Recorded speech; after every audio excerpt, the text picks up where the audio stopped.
All right, so first here we're going to talk about who we study, and then after that we will together talk about how we study psychological questions and do research.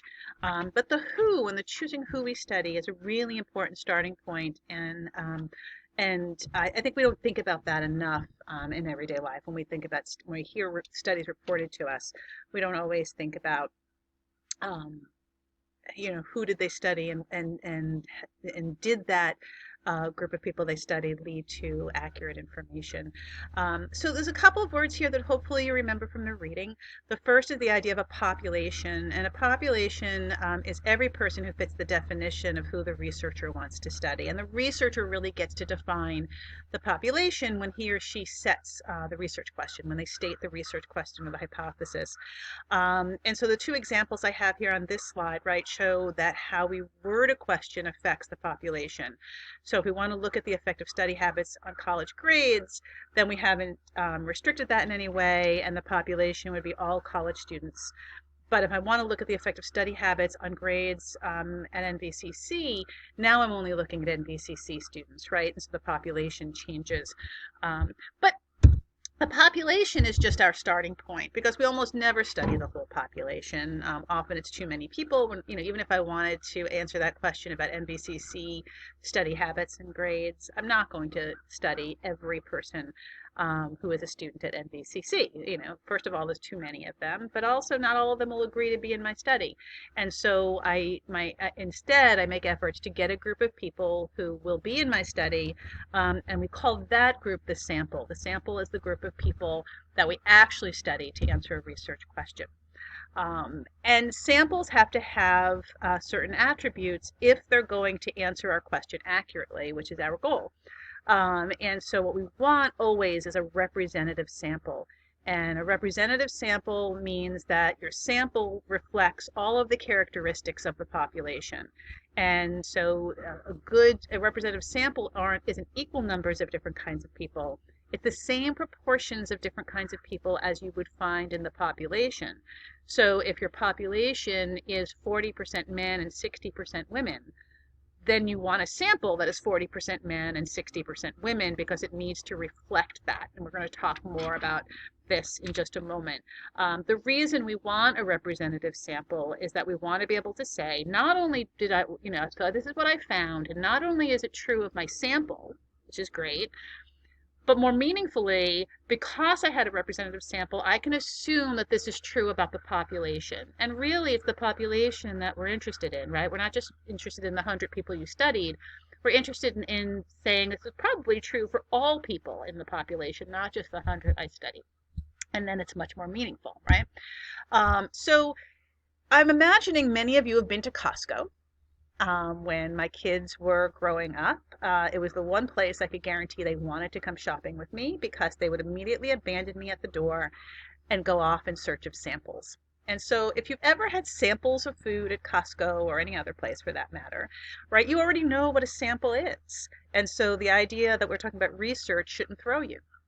That if you've had a sample of food, you've had a small portion of the food that represents the whole population of that food.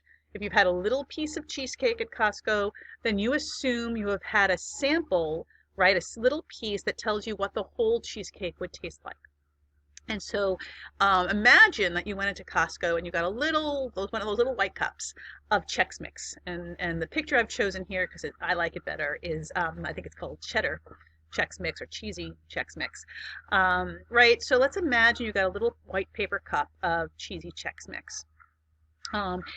The sample should tell you whether you want to buy the whole bag. You would be really unhappy if you got a sample that was all those little cheese bits, right? All the parts that you like best. And then you got home and found out that that was only a small portion of the bag. You would feel like you had been misled. You would feel like that sample had not been representative, right? Had not reflected the characteristics of the whole bag, the population. And so, right, if you got mostly pretzels, you also would think like that's not representative. That didn't tell me what was in the bag. And so the whole point of that sample is to help you make an accurate decision to buy the whole bag. So if the whole bag is the population, that sample you get should help you make an accurate decision. And when we're talking about research, it's not different. The little group of people that you study, your sample, should be able to reflect everything you needed to know about the population. And so let's think a little bit more about samples from a research point of view rather than a checks point of view. If we go back to our original question we were considering about study habits and grades, for example, if we only had a sample of nursing students, that would not be representative of all NVCC students, right? If we only had a sample of psychology students, it would not represent all of the students. It's possible. It doesn't even have to be that it's true. It just has to be possible that nursing students or psychology students study differently than the average students or than other students at NVCC, or they have different grades, or that the connection between their study habits and their grades is different. And so, if we only study nursing students, for example, we can't be sure what's true of students in other majors.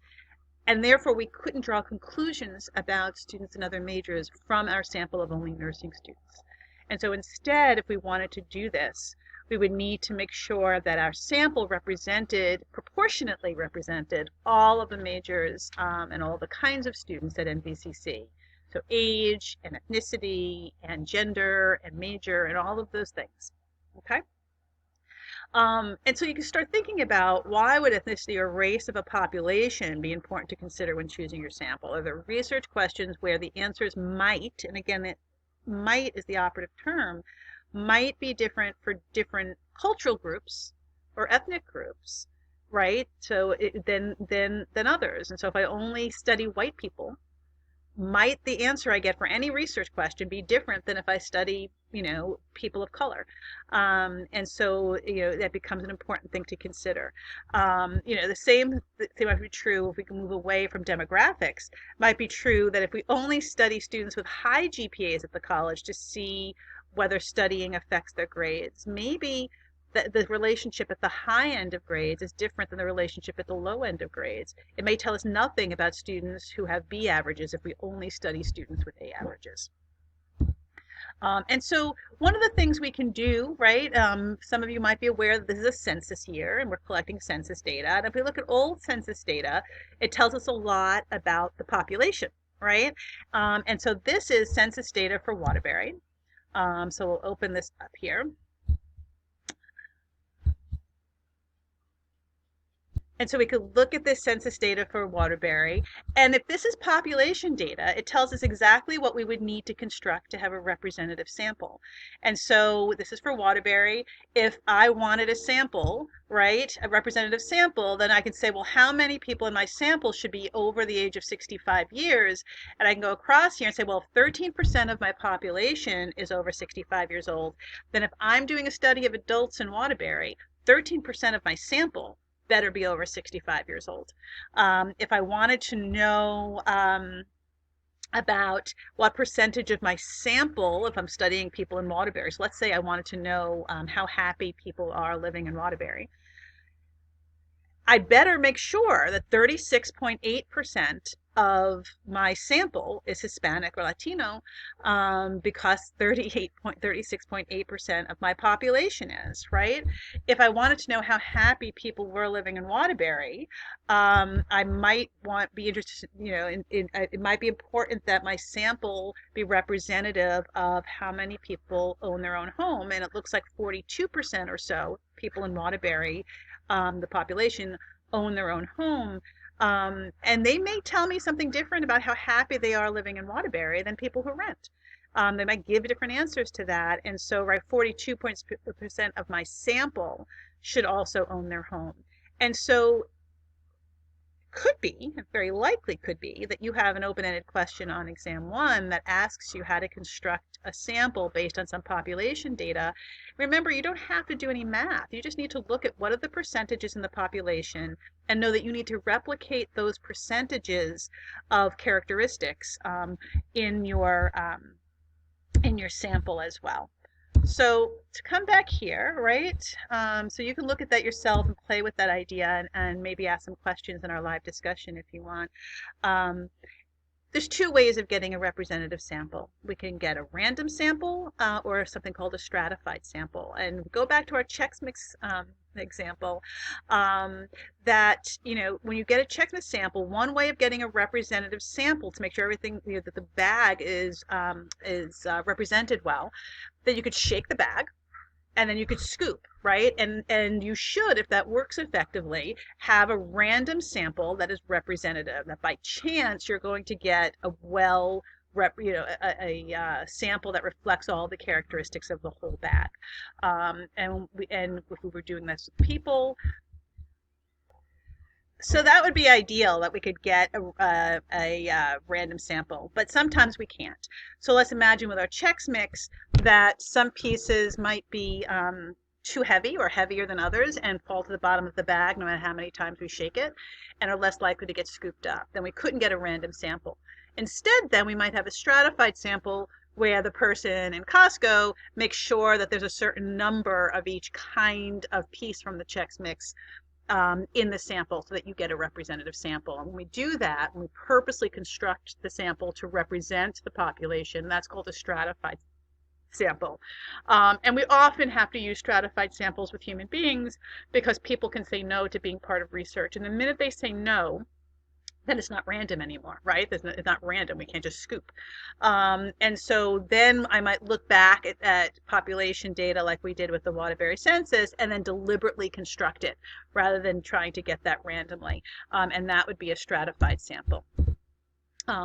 So this idea that people can say no introduces the idea of volunteer bias, and in volunteer bias, it's that idea we just went over, that people who volunteer for research are likely, or at least could be, different than people who don't volunteer, and that is going to undo any randomness we have and make us have to deal with a stratified sample, and it means you have to pay close attention to whether still have that representative sample or not.